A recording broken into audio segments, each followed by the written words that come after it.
we talked about, digital trust on a high level, and we want to go a bit more in detail and to talk about some concrete use cases that you have an idea about how that looks like in real life, right? So we have digital trust for the real world, so it's important to not talk about cybersecurity in an upper space and then have no idea what this really means. One thing I love about digital trust is it's not only about cybersecurity. It's not only about secure your business, because it's going new ways, it's making innovations. Let me take the example of digital signature we talked about in the break. Digital signature is a way you can transform your business. You can have new ways you deal with your end customers. So you really can digitalize your business.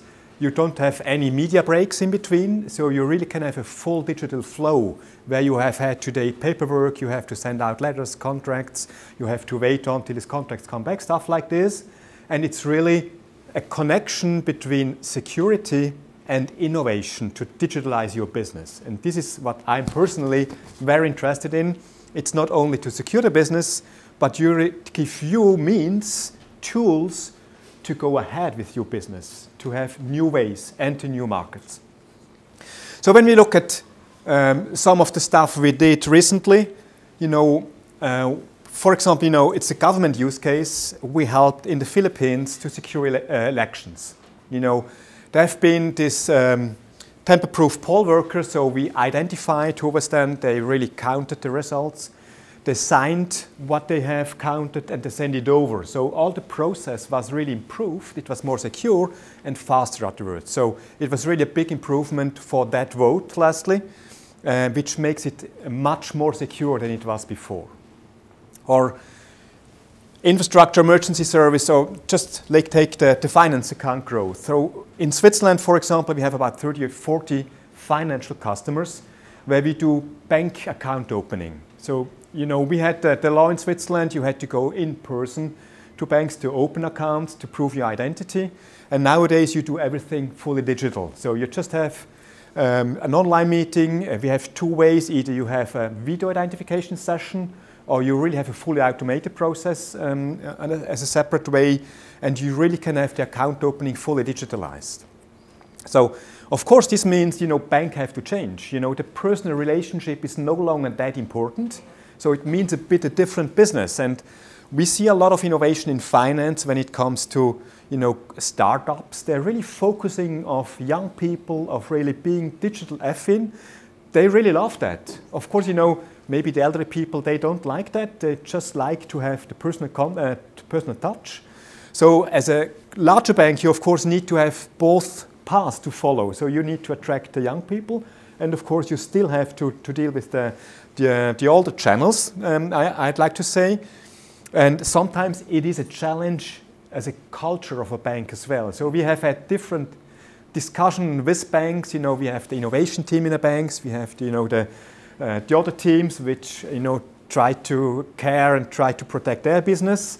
It's not easy, but at the end you have to deal with. And you know your business yourself, and you now know how to drive. But at the end, the digital way, which is much more agile, which is much more fast, and at the end, if you do it right, much more secure, will win in the long term. Another stuff I will take then later on is healthcare. A lot of is going on that way as well. I will have an example for that one. So the first example I'd like to go a bit in detail is IBM. IBM is a great company. It's a huge company, of course. It's not a typical company we can compare with each other, but it's a great example of a partnership. We really partnered a long time with IBM. There is a webinar we made recently that year, early, with Web Weber from IBM. It's on our webpage, you can have a look at, where we talked about all this digital trust stuff. And when we look at, IBM, they have about 10 million certificates, so PKI assets they have to secure. It's massive. They do it with our services, and they really have all the crypto assets we talked about, right? So they have to secure their user credentials, devices, servers, code, email, they use everything. And they've gone through a massive initiative in COVID times to onboard new employees and how to do that securely. And they really do it by means of certificates at the end, PKI. And it's now really on a level where it's really smoothless. So they really can onboard people totally remote on a very secure level, which is great. So they really mastered it. Of course, they have a lot of resources. I know IBM is not the standard for small companies, but it's a good example on how you can really improve your business, improve your processes while using digital means on a secure way. And the big thing is now what's next. Of course, they have different projects, but one which is very important for them is to centralize the inventory. You know, it goes in direction I talked before to make your business more agile. Of course, IBM is very well aware of the post-quantum stuff. So what they really want to have is a centralized inventory about all their certificates, about every crypto assets. And this is exactly what we talked about before. Scholt mentioned it. It's a trust lifecycle manager. You know, the first stuff you do is to discover all of your certificates. You know, if you don't know what you have, you cannot manage. And if you cannot manage it, you have a risk. So the first thing is always to have a good inventory. You know, we call that the book of records or book of certificates or whatever you call that. That you have an inventory of all your crypto assets, of all your certificates. That's the first step. The second step is, of course, then you have to manage that. And later on, you know, a big topic we are working on is automation. You know, once you have your crypto assets, you have your certificates, your inventory, you really want to have that automated issuance, enrollment. You know, nowadays, when we look at public certificates like TLS, they have a validity of a year. And we know it's going down to maybe 90 days, maybe 30 days, you know. And we all know what this means. You know, if you have to change our TLS certificates every 30 days and we do it manually, no chance any longer, right?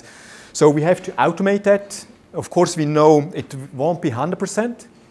But if you can do 90%, 95% of your certificates automatically really exchanged, then you're in a very good stage.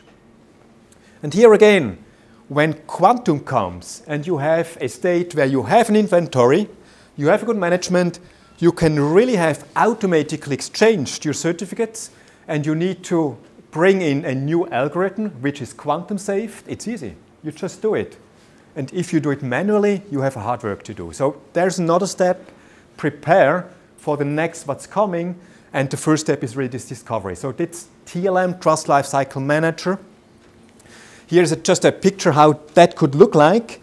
So we have the different C types, which is the different use cases. So users, servers, organization, whatever we have. And which is important, you know, what we do here is CA agnostic. So we're not just scanning DigiCert certificates. So it's every kind of certificate, even from our competitors, that you have really a full book of record. That's the idea.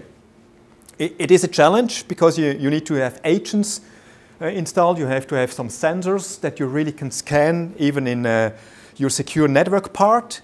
But it's important that you have a full inventory of your certs. I think that's a very important takeoff from today. I think that's something most companies don't have today. And it's a bit of a shame, even DigiCert doesn't have it a year ago, so we are working hard to really have that as well in our organization. I know it's a challenge for all organizations, but I think it's the way to go.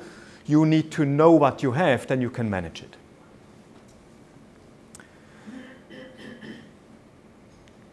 The next use case I want to mention is with STMicro. STMicro is an Italian-French origin company, now headquartered in Switzerland, in Geneva.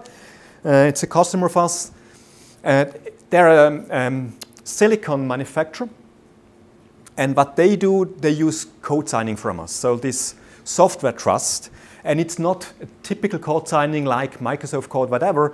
They do drivers, they do scripts, they do everything they need, which then goes onto their silicon. So they provide the silicons to their customers, which the right drivers, which operating system, what they have, and they need to ensure that this is not tamper-proofed. And if they provide updates, they need to have the security that their software is going on to the silicon and not a changed one. And this is the process they really have implemented. It's interesting to work with them. They have a very small team. It's a huge company. They have about 50,000 employees worldwide.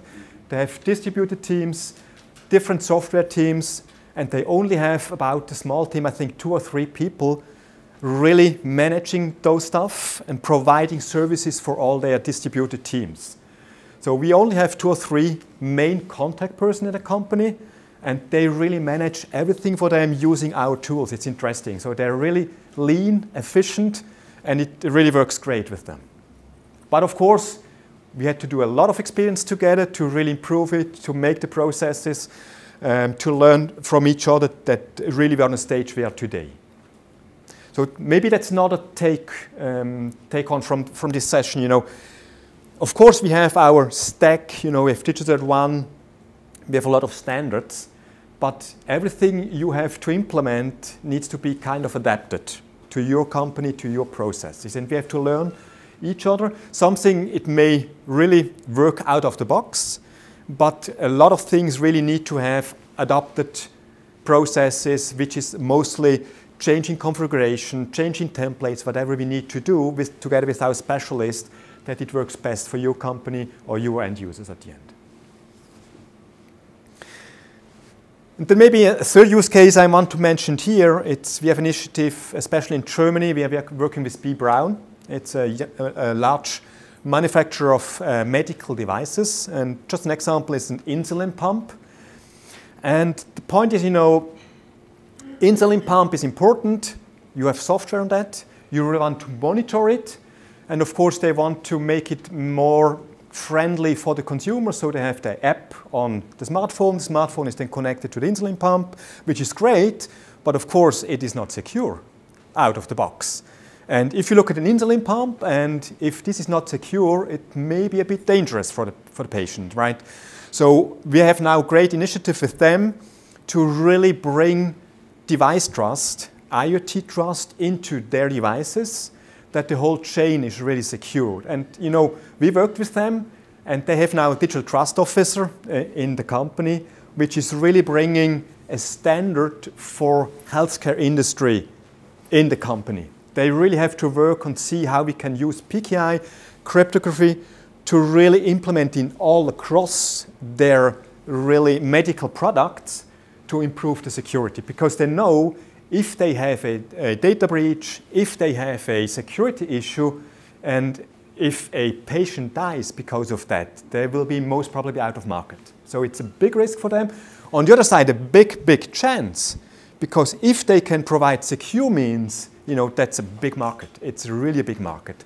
And healthcare, of course, I think we all agree, it's a market which will grow because we're all getting elder.